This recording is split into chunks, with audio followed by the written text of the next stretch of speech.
Well, Alex Neil, it's difficult to know where to start after that. How do you explain your team's performance today? Poorly. That's basically the bottom line. I didn't think we'd done all the things we have been doing in the last 5 or 6 matches. I didn't think we'd done well enough today. I didn't think we competed well enough. I didn't think our use of the ball was good enough. I didn't think we defended our box well enough. So yeah, disappointing. And to be honest, quite surprised, because I think that team's been relatively consistent over the last 5 or 6 games in terms of selection. And obviously we had to make a change with Gary getting dropped out because of his suspension. However, they've been playing well recently, so it's difficult to put your finger on why we played so poorly today. Yeah, I think it's 8 of the 11 that started at Old Trafford and one there have produced what you saw today. How can you begin to get your head around that as a manager? That's football.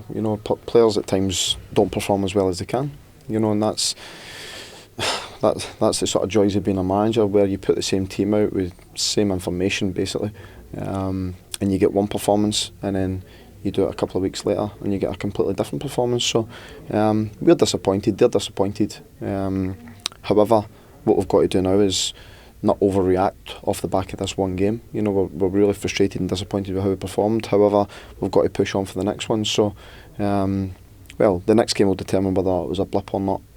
You were behind fairly early. I mean, that can happen, and you must have been so frustrated that they didn't pick up from there, did they? There was no sign of a comeback. No, I thought our response to the goal was poor. I think we started relatively brightly at the start of the game. Don't think there was anything in it, and then we conceded a sloppy goal. And then from that point onwards, I thought we were extremely disappointing right up to half time. And then obviously we start the second half. They nearly score within about 20 seconds, which is certainly not the response we're looking for.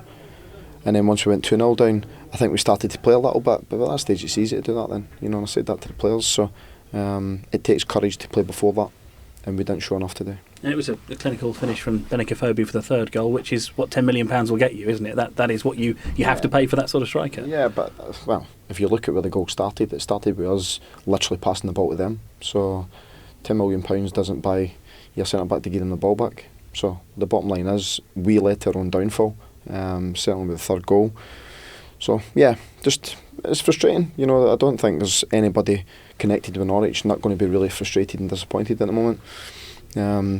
But what it should do is make you want to bounce back even better. So we've got to make sure that the next game against Liverpool that we're ready, and certainly we play a lot better than that. And it could have been worse. Were you worried that Declan Rudd was going to get sent off just before half time? Yeah, of course I was. And it's a simple ball slid down the side.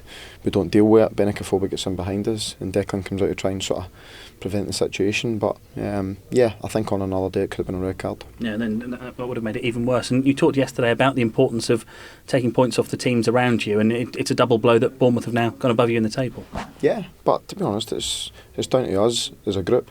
We haven't performed well enough.